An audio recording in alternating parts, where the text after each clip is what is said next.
السلام علیکم دوستو، تو آج بات کریں گے بادشاہ، وزیر اور مکار کٹنی کا قصہ۔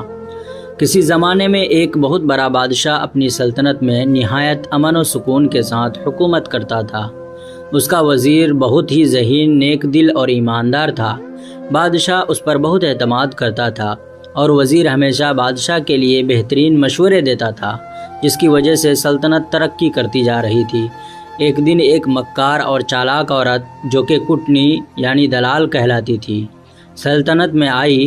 اس کا مقصد صرف اور صرف خود غرضی اور فتنہ پیدا کرنا تھا۔ وہ عورت لوگوں کو بہکانے اور اپنی مکاری سے انہیں دھوکہ دینے میں ماہر تھی۔ اس نے سنا تھا کہ وزیر بادشاہ کا بہت قریب ہے اور بادشاہ اس پر آنکھ بند کر کے اعتماد کرتا ہے۔ کٹنی نے سوچا کہ اگر وہ وزیر کو راستے سے ہٹا دے تو بادشاہ پر اس کا اثر بڑھ سکتا ہے اور پھر وہ اپنی سازشوں سے سلطنت پر قبضہ کرنے کی راہیں ہموار کر سکتی ہے۔ چنانچہ اس نے اپنے شیطانی منصوبے پر عمل کرنے کا فیصلہ کیا۔ ایک دن کٹنی نے موقع دیکھ کر بادشاہ سے ملاقات کی اور اس کے ذہن میں وزیر کے خلاف شک کے بیج بونا شروع کر دیے۔ وہ نہایت ہوشیاری سے باتیں کرتی اور بادشاہ کو یقین دلانے کی کوشش کرتی کہ وزیر اس کا خیر خواہ نہیں ہے، بلکہ وہ اس کی پیٹھ پیچھے سلطنت کو نقصان پہنچا رہا ہے۔ بادشاہ ابتدا میں اس بات کو اہمیت نہیں دیتا تھا، مگر کٹنی کی مسلسل باتیں اور چالاکی سے کی گئی سازشیں آہستہ آہستہ بادشاہ کے دل میں شک پیدا کرنے لگی۔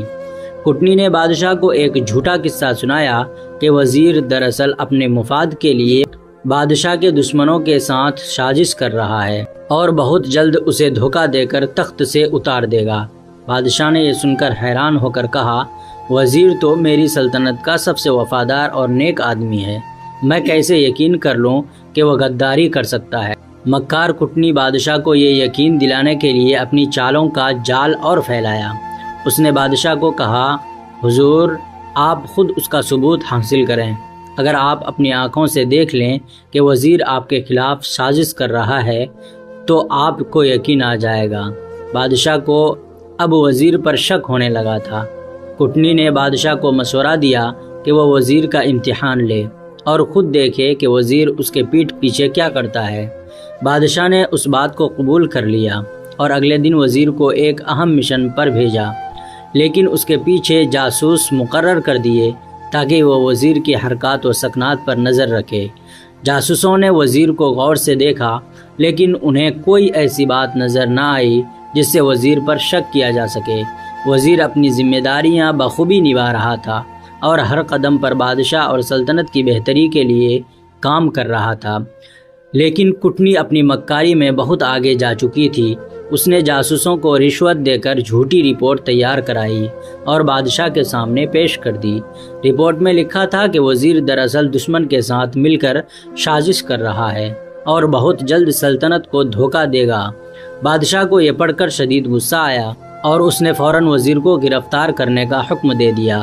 وزیر کو قید میں ڈال دیا گیا اور کٹنی کی چال کامیاب ہوتی نظر آنے لگی۔ اب بادشاہ کا اعتماد مکمل طور پر کٹنی پر تھا اور وہ اس کی باتوں میں آ کر وزیر کے خلاف مزید سخت اقدامات کرنے کی سوچنے لگا۔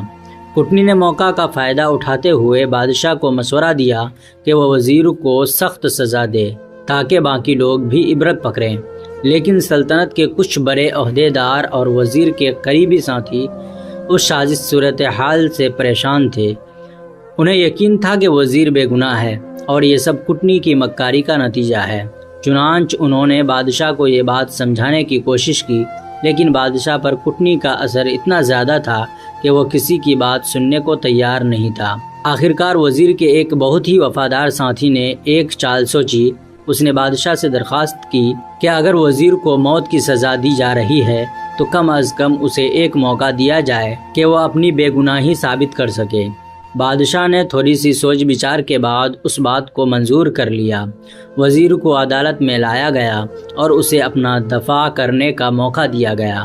وزیر نے بادشاہ کے سامنے کہا، بادشاہ سلامت، میں ہمیشہ سے آپ کا وفادار رہا ہوں اور کبھی آپ کے خلاف کوئی سازش نہیں کی۔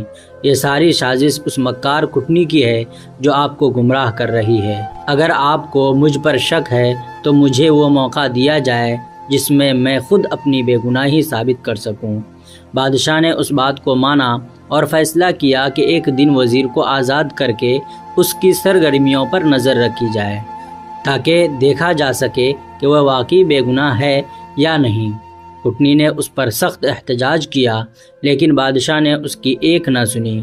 جب وزیر کو آزاد کیا گیا تو وہ فوراً اپنے کام میں مشغول ہو گیا اور اس کی ہر حرکت سے ثابت ہوتا گیا کہ وہ سلطنت کا وفادار ہے۔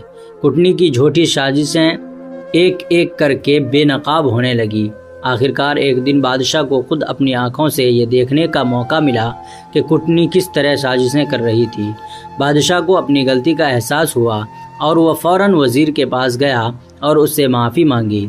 وزیر نے بادشاہ کو معاف کر دیا اور کہا، بادشاہ سلامت، آپ کا اعتماد میری سب سے بڑی دولت ہے اور میں ہمیشہ آپ کے ساتھ وفادار رہوں گا۔ کٹنی کو گرفتار کر لیا گیا اور اسے سلطنت سے ہمیشہ کے لیے نکال دیا گیا۔ بادشاہ اور وزیر نے دوبارہ مل کر سلطنت کی بھلائی کے لیے کام کیا اور سلطنت میں پھر سے امن و سکون قائم ہو گیا۔ یہ قصہ ہمیں یہ سبق دیتا ہے کہ ہمیشہ سچائی اور وفاداری کی قدر کرنی چاہیے اور مکار لوگوں کی باتوں میں آ کر اپنے وفادار ساتھیوں پر شک نہیں کرنا چاہیے۔